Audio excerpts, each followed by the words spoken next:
पहला बैसाख पे बुइसू में हजागिरी में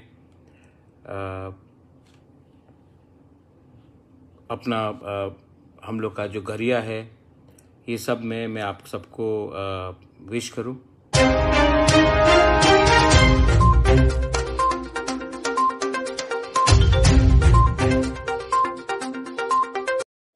माननीय प्रधानमंत्री कर्मनिष्ठार कारण আমরা বেরিয়ে এসেছি।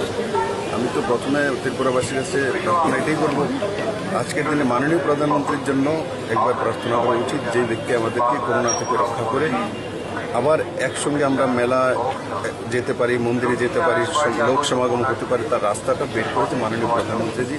তার জন্য সবার জন্য আমি প্রার্থনা করি, কিন্তু আমি সবার কাছে এটা প্রার্থনা করবো, মাননীয় প্রধানমন্ত্রী দীর্ঘায়ু হোক, ভালো থাকুন, সুস্থ থাকুন, ভারতের 130 কোটি ভারতবাসী ভালো থাকুক, সেটাই যাতে সবার আজকের দিনে প্রার্থনা হয়, এটা আমার বিনতি।